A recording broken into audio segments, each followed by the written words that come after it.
they've got going on there with their breathing. So one thing, just to back it up, they've got these holes that are along the sides of their body, called spiracles. And then from there, there's a whole suite of tubes, and those are the tracheae that you're seeing. And they branch upon branch upon branch that's there to the point that they're kind of feeding almost every cell that's within the body with oxygen, of course, then removing the CO2. There is level of control that's there. As we'll look at, there's a whole suite of pressure gradients that are being used, but also you can actually watch an insect breathe. Okay? And I may have to show you guys some video of this, but you will see kind of the contractions that are there, because there's a whole suite of muscles that are within there too that have some delicate control over this. So yeah, so if you do get a chance to watch an insect breathe, you can do. Other points that came to mind.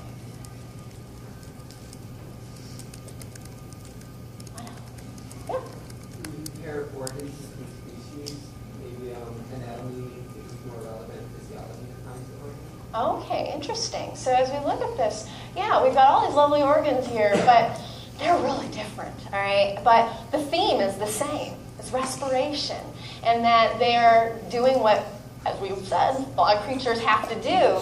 They need to take in oxygen. They're going to make waste, and they're going to be breathing out CO2. So that's a really good point. How we're defining this is going to be more about, yeah, the systems. I mean, I'm not going to have you guys know all the details of the insect anatomy, but the theme is the same. They need to do this gas exchange. We're also looking at creatures here that have a challenge.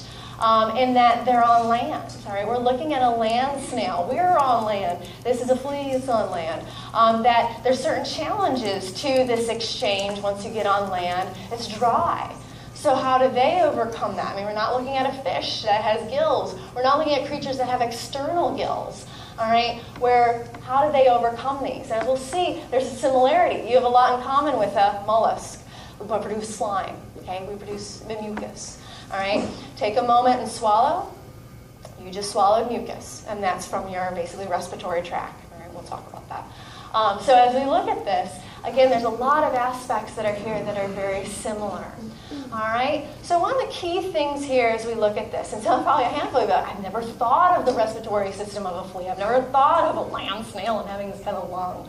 We're going to start thinking about that. Because again, all these animals that we look at have all the similar physiological challenges that we do. All right? So as we're starting to look at that, start to think of things a little bit differently. All right? So as we think about it, all animals and building an animal is going to involve this, where we've got a chemical level of building things, we build to a cell level. And as we're looking at this tissue level, that's where things again get interesting, and more or less the majority of the animals are going to be fitting this, minus the sponges. They're just barely animal. And so we'll start to, again, gain this understanding of our organs and organ systems. All right? So make sure you know this general flow of organization, that we're building all these systems from the chemicals to the cells to the tissue level to the organ level, and so on. So it'll be a common theme that we see. And as your book illustrates really nicely, physiology, it takes on a huge component of this. Where, yes, we'll be looking at chemistry. We're looking at the molecules that are involved. Very much cells. All right? All the action is at the cell level. But, of course, we'll get a bigger perspective of things from the tissues to the organs and obviously to the organ systems. This table here came from another book, but I think it's a really nice one, that lays out all the organ systems that we're going to go over. Now, I'm not asking you to memorize this table at this moment, but I definitely feel as though you should look at it and understand the organ systems and what's all involved and some general function of them. You'll be happy to look at this as we start to get into the details, the nitty-gritty details of all these. So it's a good one to just kind of start out with as you start to get an idea of what we're going to cover in this course. All right? So questions before we move on.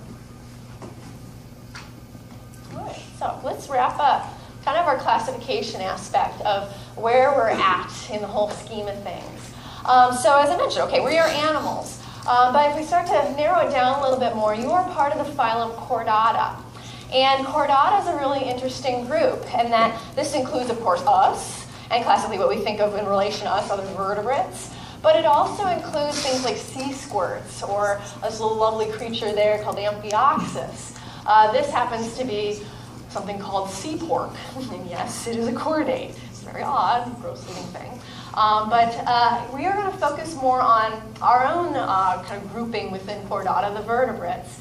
But if we just look at chordata in general, these are the key characters that at some point in their development they have. Now they may lose it somewhere along the way, but they've had this. So we have all had these things. A notochord. All right, so a notochord is a structure that is actually protecting the other thing that's here below it, the dorsal hollow nerve cord. So in us, our notochord has become our vertebrae, and any other vertebrate has this feature. All right, the dorsal hollow nerve cord is what becomes your spinal cord. All right, so as we'll look at this is something that's an interesting feature in that if we start to look at some invertebrates, we're going to notice that their nerve cord is actually ventral. All right, so we'll start to see some differences in that respect. We have pharyngeal pouches. This is very obvious as we start to look at you as a developing embryo, and that you look a lot like a fish, all right? And that you have little gill slits that are there, and eventually those get modified as parts of your inner ear and so on. But that these little slits are there, these are pharyngeal pouches. And then a post-anal tail, right? These are usually characteristics that we include with chordata. Now, we will spend time looking at chordata, particularly the vertebrates, but just to give some highlight as to what else is going on in the world. As you'll notice, as we look at this, the diversity is not there when it comes to our piece of the pie. Here we've got some of the chordata, we are the mammals. All right, how cute is that? Just this little sliver. And then here, oh yeah, all the invertebrates. So part of our story of this class is we're not going to just focus in on that little switch there. We're going to try to embrace all these other creatures as well. Also, chordata, they're kind of hideous. I don't know. But invertebrates, so cute. All right, so we're going to try to embrace and get some appreciation for this 97% of our diversity, all right? So yes, we are humans, we're animals, all that, and yeah, we'll get to know ourselves, but I want to make sure we've got a good balance of some of these other creatures, all right? Okay, so let's make sure we understand what makes a mammal a mammal. So as we look at this, mammal, think mammary glands, all right, for milk production, we'll talk more about that. Hair, facial muscles, actually the whole aspect of some of our expressions, all that lovely suite of facial muscles. Heterodont teeth, if you look at a lizard's teeth, they're all the same. They're quite homogeneous. You feel around your own mouth, you can tell there's definitely different shapes in there. External ears, and then as I mentioned ears before, ear ossicles. These are your tiny little ear bones that you have, your malleus, your stapes, and so on, incus. So 3 ear ossicles. And 7 cervical vertebrae. So as we look at that horse, for example, comparing that with the human, even though the horse is huge, there's actually a similar number of vertebrae that are there in its neck, so cervical vertebrae. Same if I was looking at a giraffe. Now, anytime I'm going over this stuff, sure, there's going to be little exceptions here and there. But for the most part, as we look at it, 7 cervical vertebrae is what we see with mammals. Do you guys know some of the exceptions? Oh, no. How about this cutie? What's that? Sloths. All right, sloths are just cute, but they're weird. All right, in that 2- and 3-toed sloths have a variable aspect of their vertebrae. So the 2-toed sloth can have between 5 to 7 cervical vertebrae. Meanwhile, the 3-toed sloth somewhere around 7 to 9. When we look at birds or reptiles, their numbers in terms of their cervical vertebrae can be something from like 13 to 25. So as we kind of look at the mammal aspect, usually we look at this token 7 cervical vertebrae as kind of the norm. As we look at, of course, going down and getting a little bit more specific, of course, we're part of the primates. So again, we've shared this with the apes, the monkeys, and some of the key characteristics here, of course, are opposable thumb. So allowing us to grasp, manipulate, tool use, all that. Also, we're going to get into talking about vision.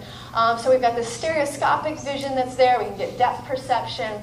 And as we're going to talk about, we also have a trichromatic color vision that's there. So thanks to our 3 cones. We're going to spend some time looking at other creatures because other creatures will blow us out of the water in terms of the number of cones they own and the colors they can perceive.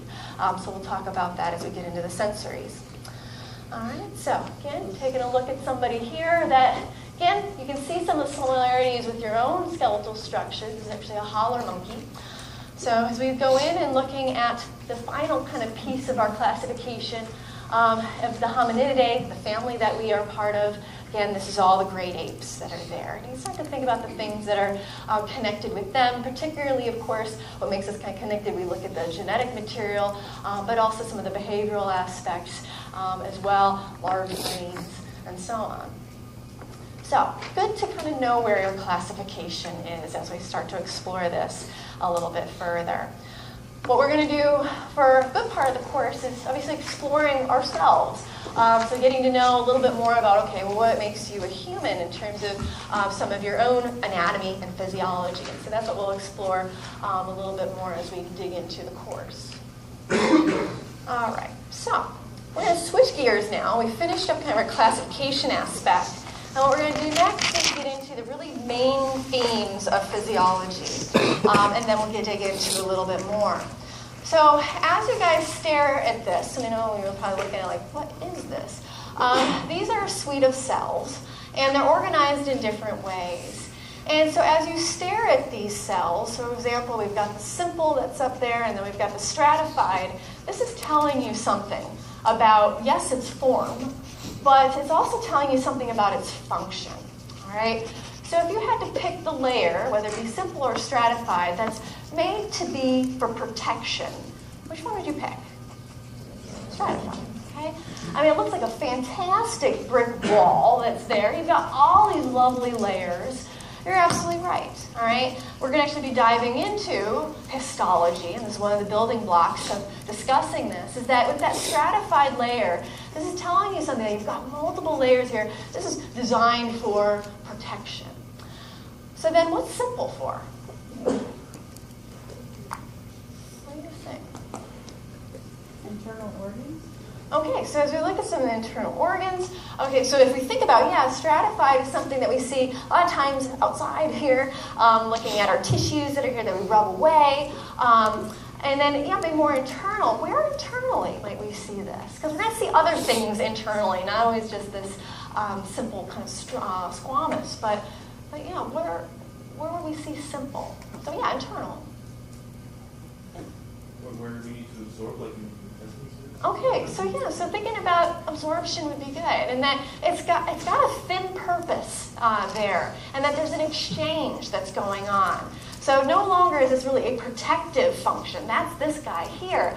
But when we see something nice and thin, all right, you're going to start to connect. Well, what's that for? There is a form and function behind it. And yeah, so exchange, nice simple exchange, diffusion that's going on there, or osmosis. So as we think about this, we'll see this at capillaries. So where would you see a site of exchange? And something nice and thin like this. Maybe at your alveolar sacs, so your air sacs within your lungs, where you're going to see another exchange. And we'll go through other examples. So we're hitting one of the themes of physiology right now. You guys just experienced it. And that form relates to function. All right, so as we're going to start to see this, we'll stare at some of these structures and start to connect the dots of why does this thing look the way it does? Not just because it's cute, all right? That there's something more behind it. All right, so this is one of the big principles of physiology, that form follows function, all right? And so as we start to look at, for example, a neuron, all right? So looking at a neuron, why does a neuron look like a neuron? It's one of the weirdest cells ever. There's a story behind it, all right? There's a connection to the function. When we start looking at skeletal muscle, it's one of the weirdest cells ever. It's multicellular, it's striated, all these things. But then, okay, the weird look to it has a connection to its function. So keep that in mind as we start to look at these. So for example, looking at something like this, up close and personal, you may be noticing features that are here. As you might be looking at it, any thoughts as to what maybe the function is or what's going on? You get to tell the story. I'm just looking at the form here. What might you connect? We all own this. So this is something we own. Sphincter?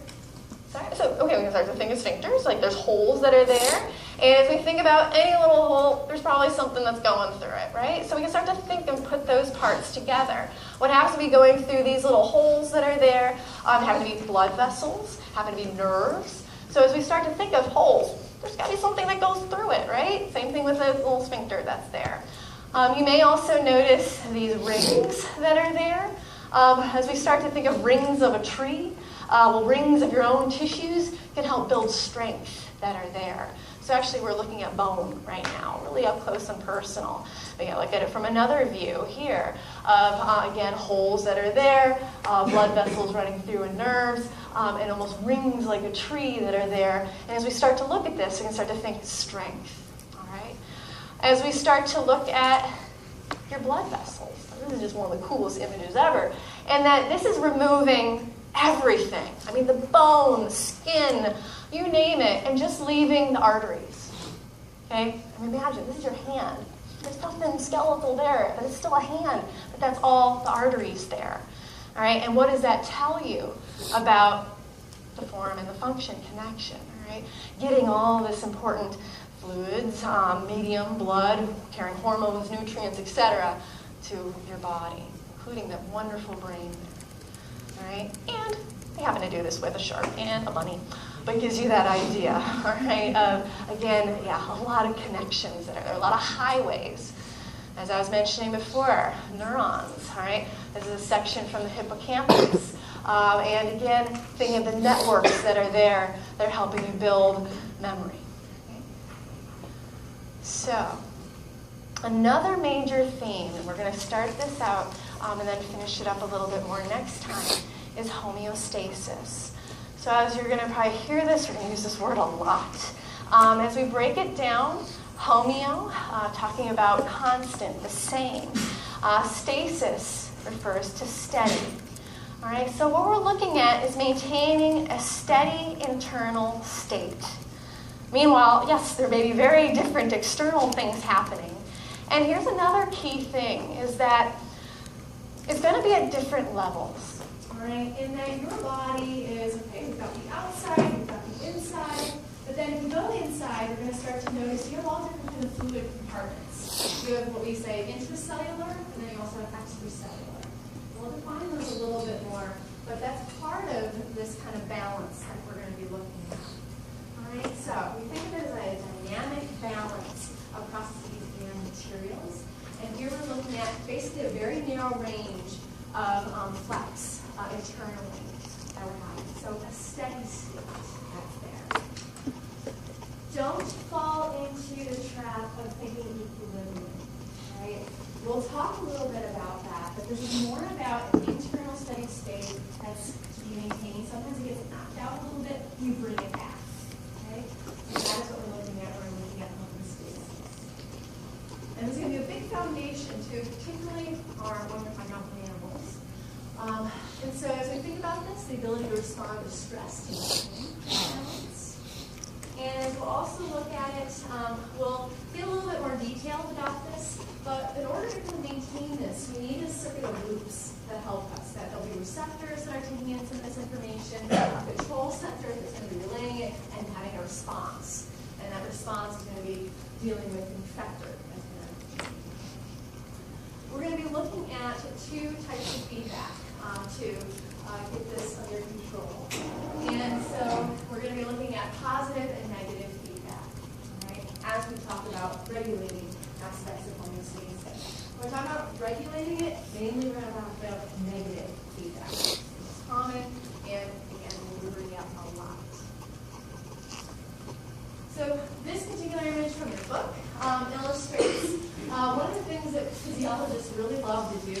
We love learning things.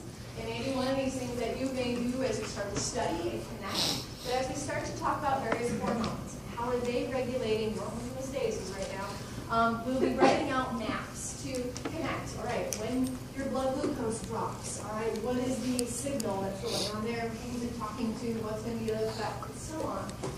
These are some of the ways in which we draw that out. But again, as we're looking at this is telling you about, within that organism, maintaining homeostasis, there may be a change externally, maybe a change internally that's knocked it out of that steady state, and now compensates. And it's been a very nice thing, especially in the mammal world, to have us explain illness and disease. You're not able to